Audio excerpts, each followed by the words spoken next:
Hi there. Thanks for having me today. I'm really excited to do this. I don't run marathons. I don't know. I'm a graduate of the University of Winnipeg, so I went through my whole program as a student, and now I'm an instructor, which is an interesting perspective. But never had to deal with anything like this. Thank goodness, because it was a long time ago, before technology. Hi, this is Lucita. Nothing really interesting right now going on other than trying to figure out how to homeschool my 6-year-old son, which has been a challenge. I recognize that I've definitely gotten used to college age students and 6-year-olds are very different. But other than that, it's nice to talk to a fellow Texan. Hi, yes, probably a similar challenge, not so much the homeschooling, but I've got a 2 and a 4-year-old, so trying to balance the support of our students while looking after 2 young menaces who are running around the place. And in the meantime, look, just responding on your point of marathon running, I'm trying to train for Ironman at the moment. So, and at the moment, our event in the UK has not been postponed. So balancing all of that is, yeah, a bit of a challenge. But no, great to be here, and thanks for having us on. Yeah, I suppose I haven't run any marathons, but I'm doing a PhD on marathon runners and injuries, so I can take pointers from everybody here, I suppose. And other than that, yeah, just getting used to online lecturing and just life indoors, really, or at least life within 2 kilometers. So thanks for having me on and thinking of us in Ireland.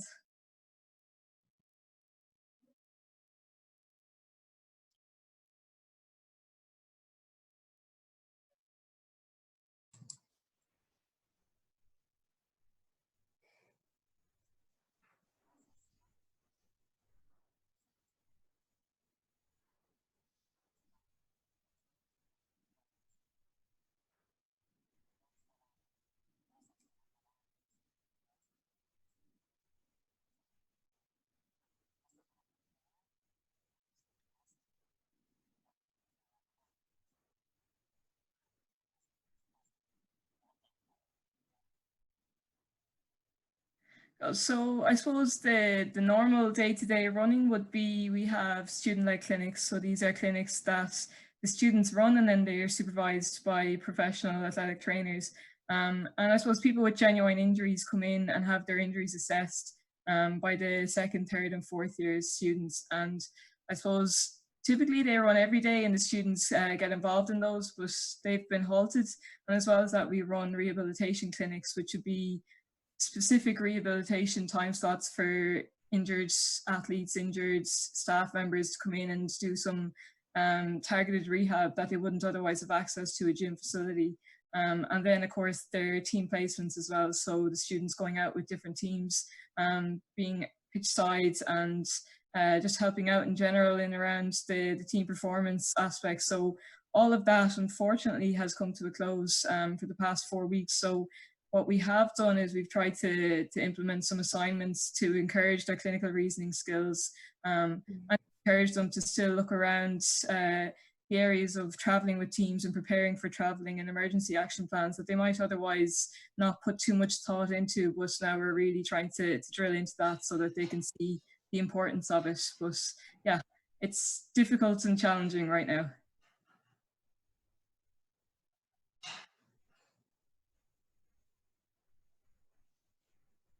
Yeah.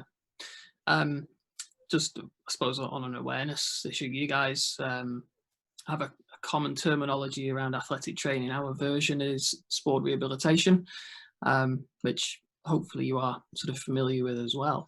But to be honest, it sounds very similar to Aoife's case. We do a lot of theory and practical teaching, embedding that into clinical practice. We've got a clinician-led clinic within the university that the students will rotate in and out of. It links with our conditioning suites, rehab suites, and our sports science laboratories. So we offer quite a holistic service to the public and the staff and students as well. And that's really integrated into our undergraduate and postgraduate sport rehabilitation programs. So yeah, it does sound quite similar. There are team environments that we're flooded with in the northwest of England, from rugby union, rugby league, and professional football. There are a lot of teams within our locality, and again, our students will normally get a really in-depth experience, a lot of hands-on work, a lot of understanding of how the teams run. So this balance between clinical practice and sports team environment is really at the forefront of what we normally do.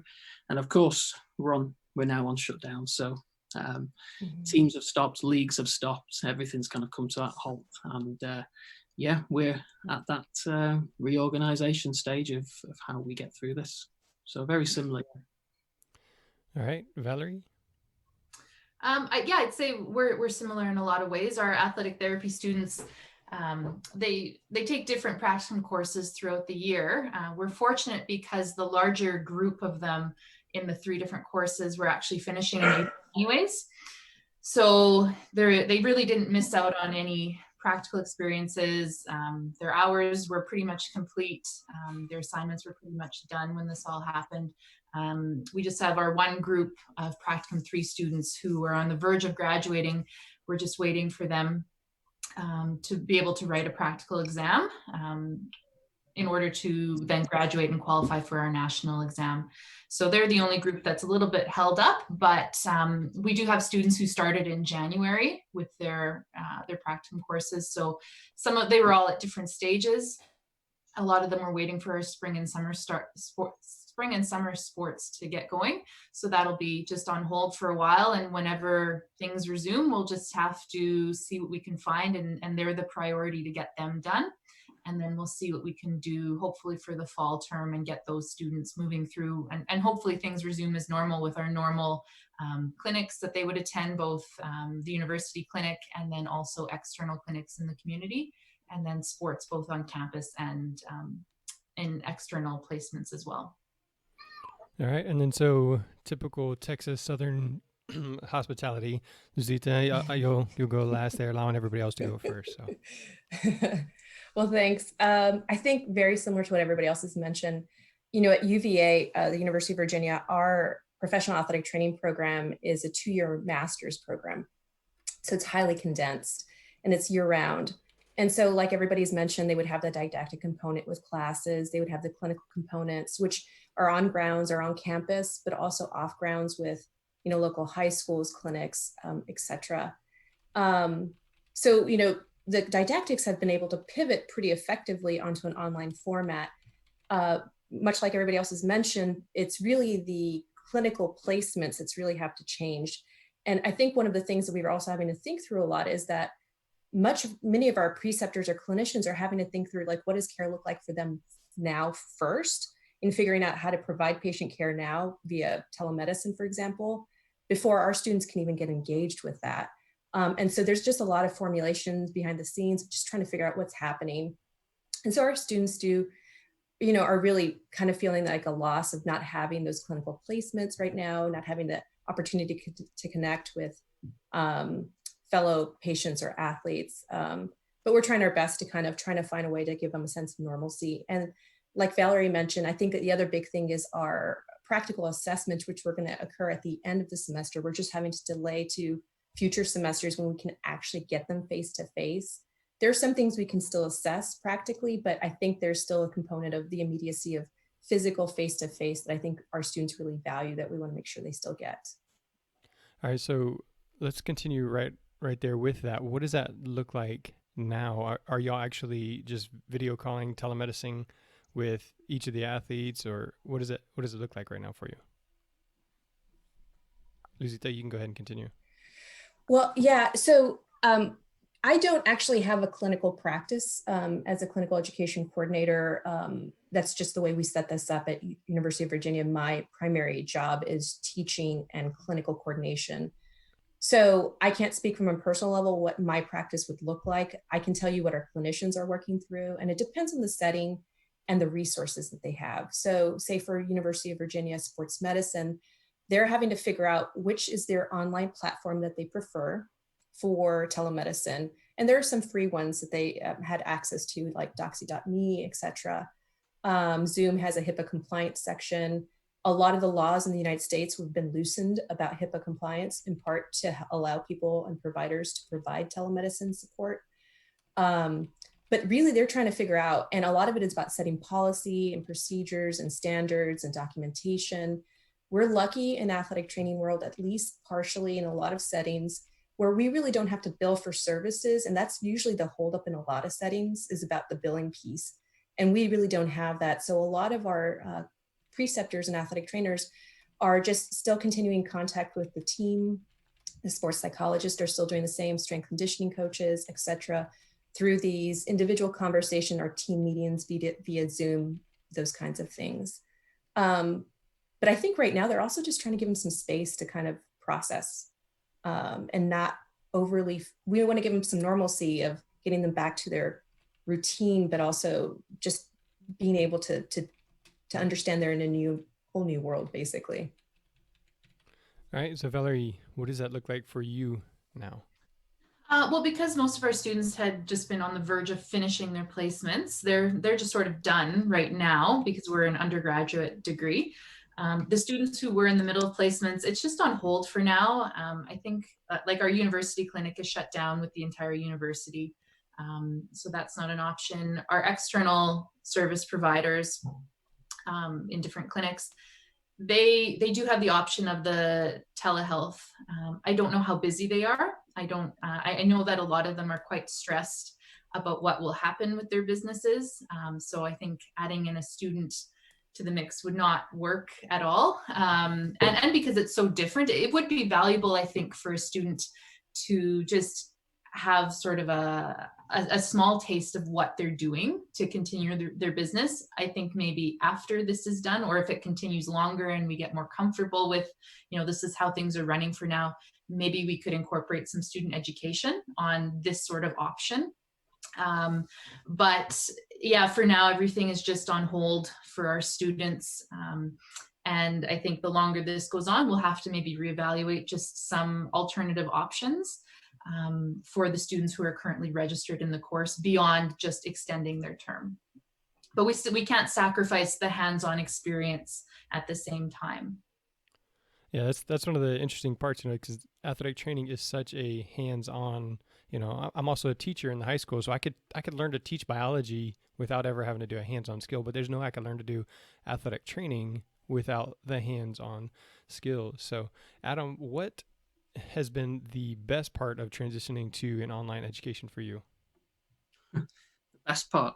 Well, we're about to re-engage with online classes from the 20th of April. So for the past 2 weeks where we've been on to complete university lockdown, the students have actually been on an extended Easter break, which has allowed staff that little bit of additional time to prepare resources and realign how we're delivering classes, how we're providing resources, and how we're reorganizing assessments.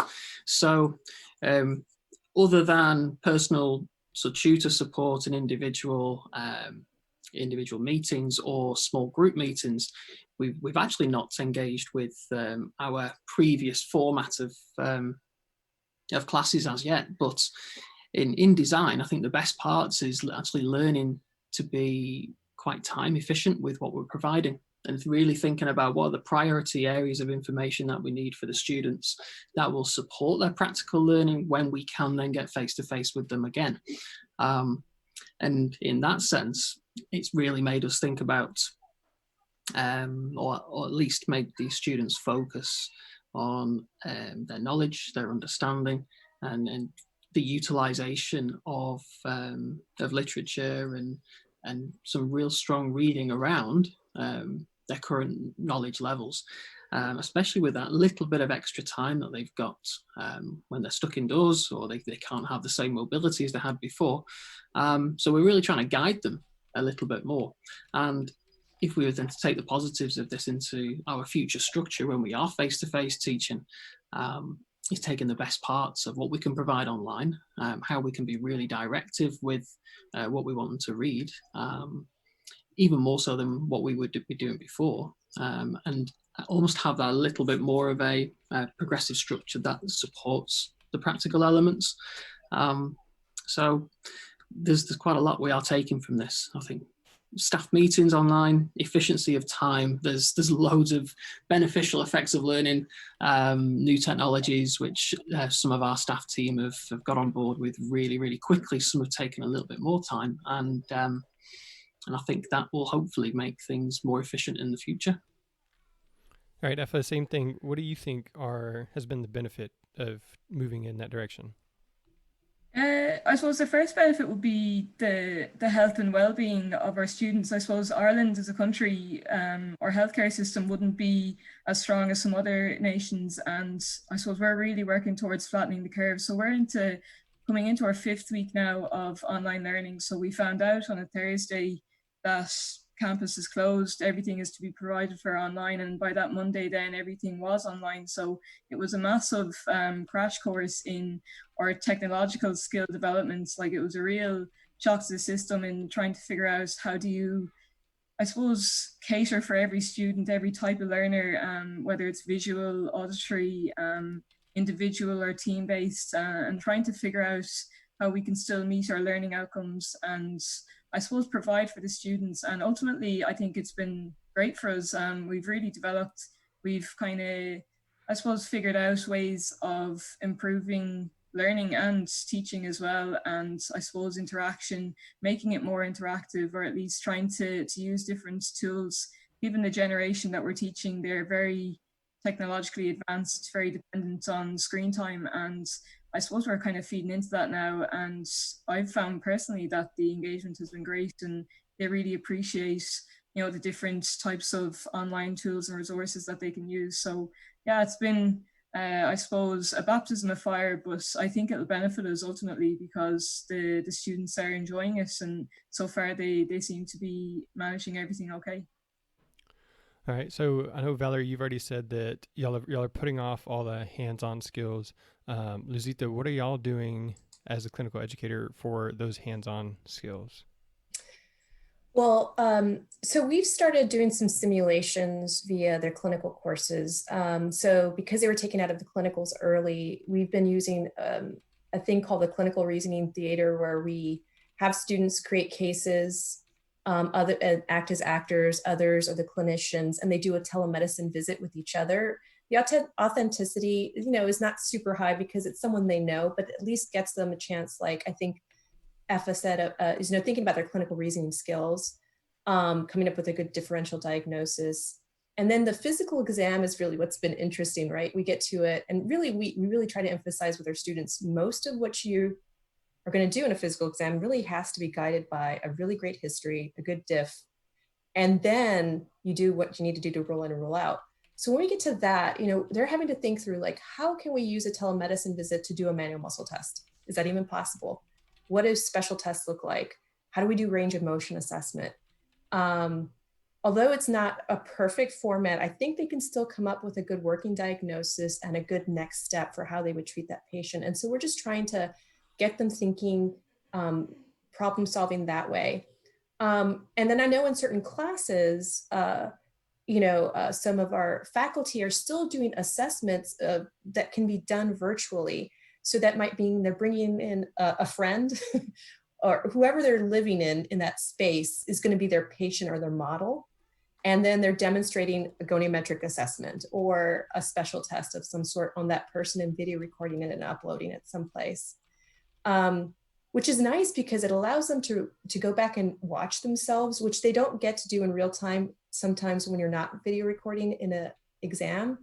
And they can really reflect on that experience. And then it allows the preceptor some time to kind of think through, how can I give some really good directive feedback? So there's a lot of things to be done. It's just about trying to find out what works for you, not feeling overwhelmed as a professor or teacher, and just, picking something and setting very realistic expectations for the students about what they can do in that period of time until we can get back to face-to-face.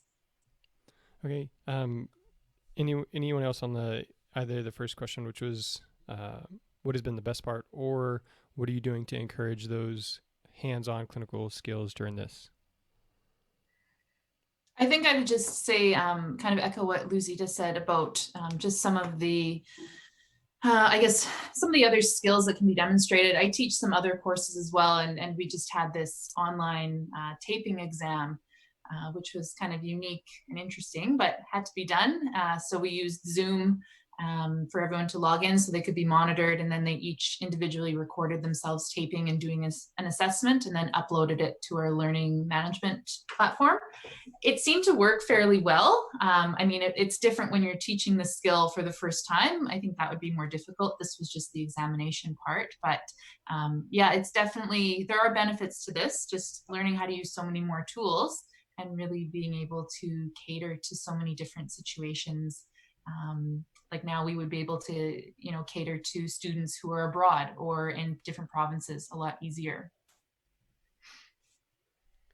You know, one of the things that Adam said was you can do faculty meetings online, you know, and obviously all teachers are thinking, yes, please, please. I don't have to go sit there and listen for hours at this meeting that you got one teacher asking nonsense questions. But one of the things that Lucy said was you have to get the good history. So at our school, we've had the Texas Chiropractic College, they've had students come out to our campuses once a week and help. And so one of the things that I try to do is give them an opportunity to do that. So when one of the students was evaluating me, he went straight to, well, here's how we can fix it. And then his clinical coordinator was like, did you even stop and find out what was wrong? Did you, because he was thinking, oh, well, this guy already knows what's wrong. Let me just go in there and fix what he said is wrong, instead of asking all those questions and getting a good history. And so this is a really cool opportunity for us to really reinforce you can almost figure out the injury without ever touching them. And so what are some of the ways that y'all are really enforcing that, or really encouraging that depth of the history of and the questioning to grow? Anybody? I think what we try to do, this is Lucita, we try to reinforce this from day one, but the reality is taking a good history takes time. And a lot of times in clinical practice, our preceptors who can use a different kind of reasoning strategy because they have so much experience get there so quickly. Our students sometimes need to be able to crawl into someone's brain to understand, like, how did you get there so quickly with so few questions? So this has asked us to kind of pump the brakes, to your point, Jeremy, and kind of say, like, if you can start asking some questions out loud and then do a timeout, which is what we do a lot in the clinical reasoning theater, and articulate your thought process and how that question or that answer has started to shift your ideas of what's going on, really then it's us being able to really process like what you're thinking at the time and to really help get at any faults in reasoning processes. But it really does take time. And the nice thing about this is there's a lot more time, almost to the point where our students are going crazy. But we can take advantage of that time to really slow down and get back, like you said, to the basics. And so I think that's what we're just trying to embrace. Sometimes it drives our students nuts because they just want to get to the end point. But until they know why that patient has what they have, they're really not going to have the best intervention strategies. And so I think this has been helpful. So as I mentioned at the beginning, we have 3 kids. 2 of them are in school. They're in elementary school.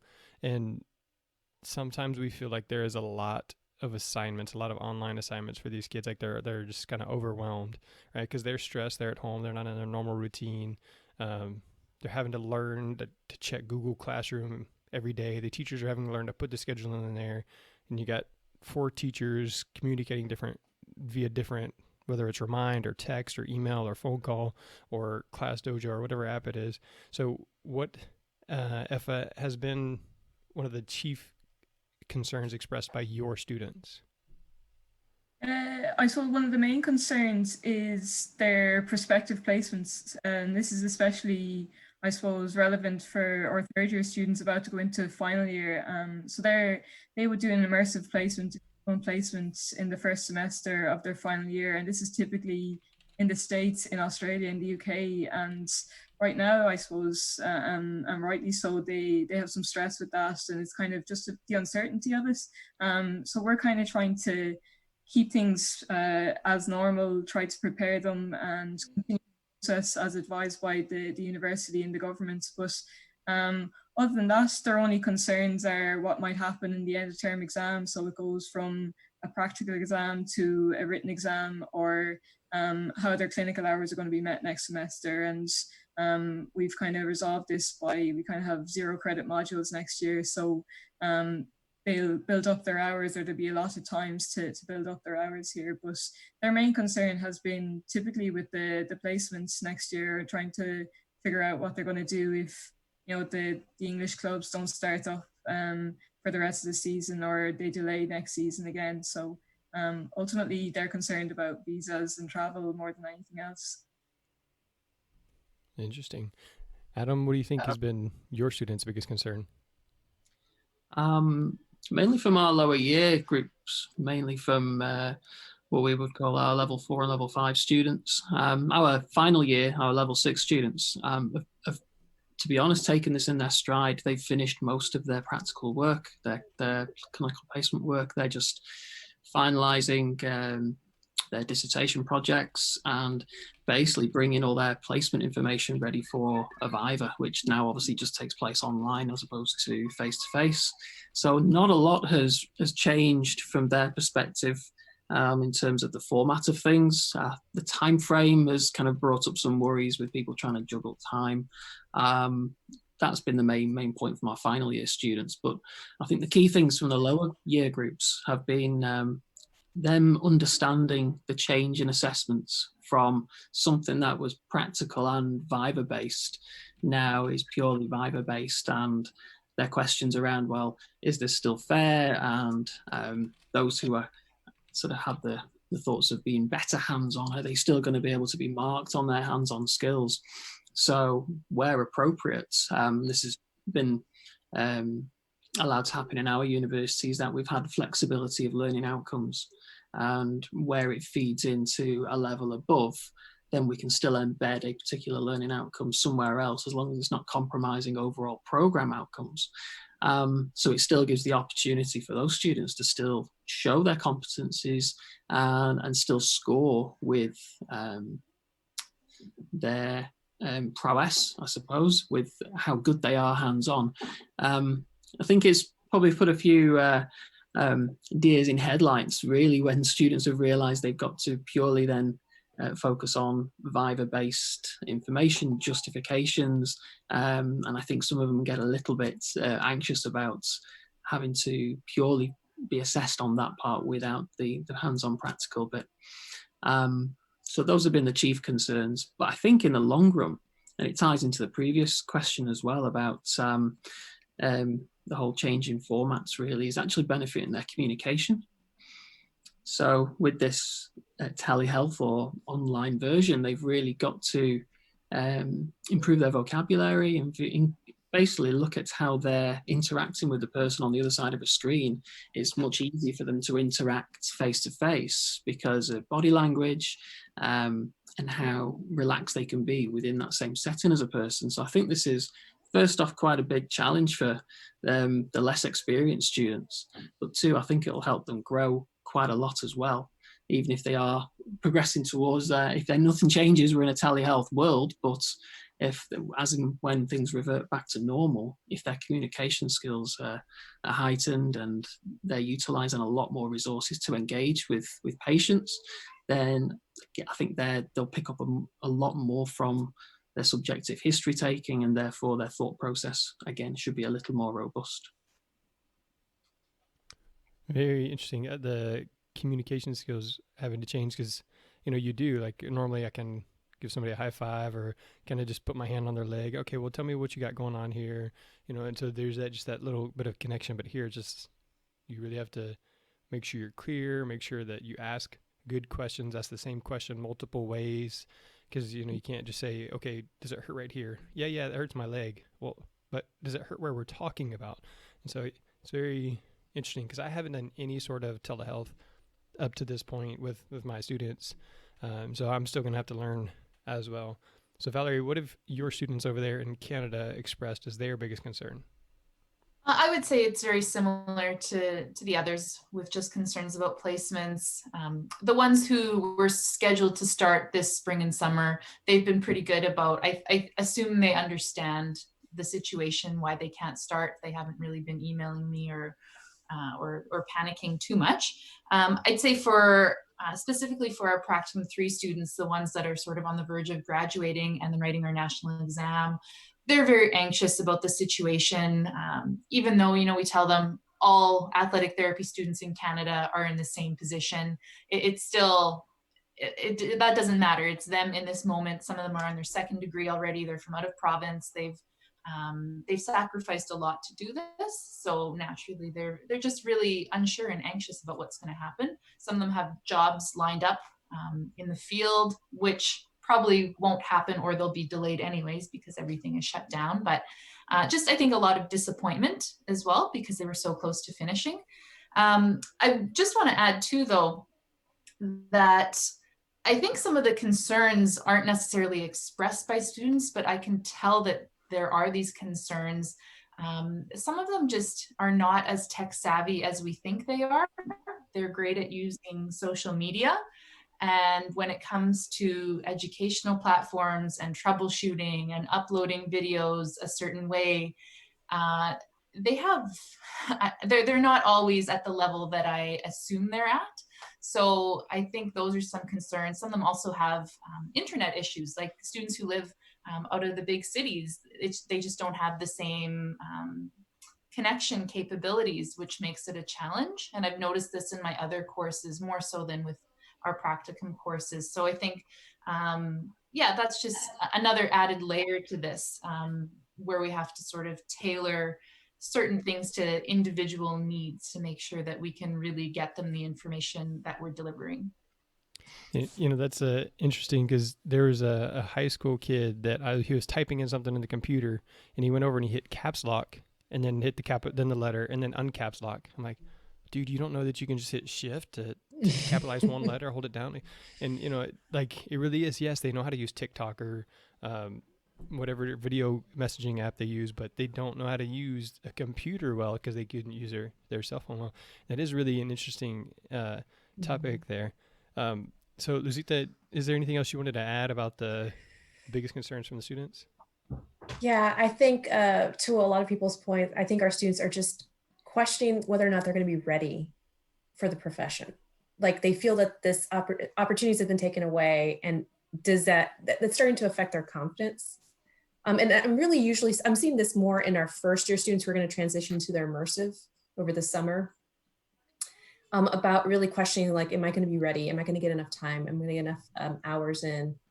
And the other thing that I think Valerie kind of hit on is also, I think we're getting at, we want to have equity when it comes to our learning experiences. And sometimes students don't have the best home environments.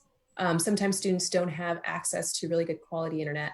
And I really know that this is going to have some financial constraints on our students long-term. Just given how many people are having to apply for unemployment or being furloughed in the United States, it's going to have some really long-term implications. So we're going to have to be really thoughtful. And I think these are things they might not be verbalizing right away, like Valerie got to, and how we're going to go about really trying to create an open line of communication so that they know that when they need to express those concerns, that they can in an environment that they know will be confidential, and that we can actually be responsive as a faculty and as a university and an institution to help get them to where they need to be. Because the last thing we would hate to have happen to anybody, but particularly as we have a student who's halfway through our program and then just can't go on because of the financial constraints, that just feels, you just feel for them. So I think that's my other big concern. Yeah, because right now it's not like they can just find a part-time job. Well, they might be able to with Amazon, but finding a part-time job to kind of make up for that lack of income. So I know EFA said that they were creating 0 credit hours for coming up, and Valerie said they were putting things on hold. But Luzita, why don't we start with you again? What are y'all doing to give the students a chance to make up those contact hours in the future, or what's the plan? So like I said, our students would do a 6-week immersive over the summer. we can't give them a consistent and equitable experience this summer. So what we've done is pushed it all into the fall, where normally we would only do 7-week immersive. The whole full fall will now be an immersive 13-week online experience, assuming we go in the fall. It's a major assumption there too. So we're just kind of keeping our fingers crossed. Until then, we're creating a virtual clinic over the summer and trying to partner with other institutions to try to create partnerships where we can use each other to lean on to create cases and simulations that are more robust. And so that virtual clinic, it's really just trying to convince our students that this is going to can be just as meaningful as the face-to-face hands-on component. I think our students are still a little wary of it, but I do think that the frustration they're experiencing right now is perfectly natural, and us just kind of consistently just trying to provide some, again, sense of normalcy and some opportunity for them to continue thinking through cases is kind of how we're approaching the summer until we can hopefully get people back on campus or back at their immersives. The other thing we've had to do is change some of those immersives experiences. We'd started affiliation agreements with some really great places, and we just know that that's not their priority right now. So I had to have individual meetings to revamp a clinical education plan. And they're doing pretty well with that. They just want to get back, they don't care what it is. They just want to get back now. So I think that's where we're at and what we're working through. All right, Effa, what do you think? What does that look like for you moving forward in the future? Yeah, I suppose we're in a similar boat, just trying to reassure the students that, everything will work out. I suppose for the students that are hoping to travel abroad, they would be due to travel in around, August, September. And I suppose if this doesn't pan out, we just have contingency plans in place so that there would be an option to do placements in Ireland. And that might involve the virtual clinical type placements, and until the sport kind of gets back up and running in Ireland, unfortunately the sports side of things will be grounded, but their clinical reasoning skills will definitely be catered for with the virtual or the telemedicine platform. So we do have plans in place for them, but we're trying to stay, I suppose, as optimistic as possible for the students, because it's everything to them, and we can understand their passion for it. And I suppose they just hear the great stories that the previous students have coming back from their placements, and they want to experience that as well. So we're doing everything we can to help them out, and then I suppose just trying to fulfill that as much as is reasonable with the other countries. So it's difficult to say, while we're at a certain time of the virus in Ireland, it's hard to say how things will work in the States, in the UK, and in Australia. So we're in a bit of limbo, but we're staying optimistic, and hopefully they'll all get a good experience irrespective of where it is or when it is. And it's interesting, both of you had said something about, or kind of everybody says about pushing back. But so now, if, for example, the Houston Texans, they have an NFL team here in the Houston area, and so they have an affiliation with the University of Houston Masters Athletic Training Program.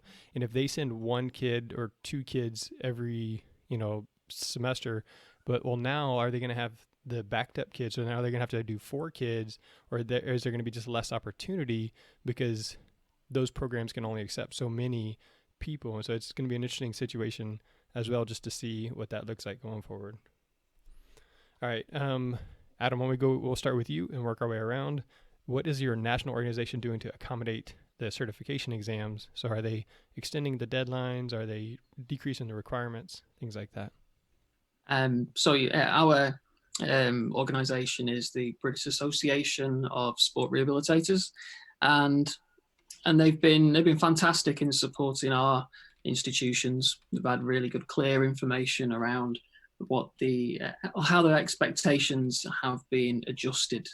I don't think that any standards have been lowered. It's more of a case of asking the program teams to be, I think, more mindful of all of the experiences of the students, right from level 1 through level 2 and their final year, and take into account their progression, so that they are still able to meet the role delineation and the entry requirements for registration. Normally we do have a set amount of clinical hours. That has been adjusted a little bit, but nothing heavily to compromise safety and to compromise competency. I think it's just put the onus a little more on the program teams to look back at previous assessments in different modules to ensure that competencies are still met. So there's been guidance, some excellent guidance, but with enough flexibility for each program across the UK, because we all have a slightly different method of approach, and it's allowed that individuality across those programs to look at the students, look at their final year students and say, well, yeah, are they still meeting the competencies to enter the profession? So as long as that's been met, then there are no particular issues or barriers to becoming registered as a sport rehabilitation practitioner. It's only when obviously those barriers are still not being met because of the current situation. So there's insufficient number of placement hours, or certain competencies have not been able to be checked, and therefore program outcomes have still not been met. But as far as I'm aware, across the country, that those situations have not arisen just yet. So I think we're still on good ground. But yeah, there's definitely been excellent support from BASRAT right ever since things were starting to sort of take a turn for the worst. Very good. I keep hearing a theme of efficiency with you, Adam, there. So you're talking about how you got to look back at the previous classes and see if we're efficient in creating that education. So I keep hearing that theme there. With a lot of reflective, this is very personal for me as well. I mean, I manage undergrad and postgrad courses, and I'm constantly on this reflective process. Let's look at what's being taught, how it's being taught, look at all of the learning outcomes that are being met and how we evidence those in terms of the overall program learning outcomes and how the students are progressively becoming the right standard and meeting what we need to be a sport rehabilitator. So efficiency and reflection, I think, are probably the sort of the big two that are sort of crossing my mind at the moment and have done over the last couple of weeks with my module team and my academic staff. So yeah, two big ones there. All right, so I love what Adam said about you can't really relax the hours because you need to be safe and need to be producing good clinicians. So Valerie, what is the CAT or the Canadian? Well, that's Canadian Athletic Trainer. What is the board there in Canada, and what are they doing? Yeah, so it's the Canadian Athletic Therapists Association. A couple of years ago, there were some big changes that happened where they took out an hour requirement. They took out a supervisory component from being able to qualify to write your national exam. So now you just need to graduate from an accredited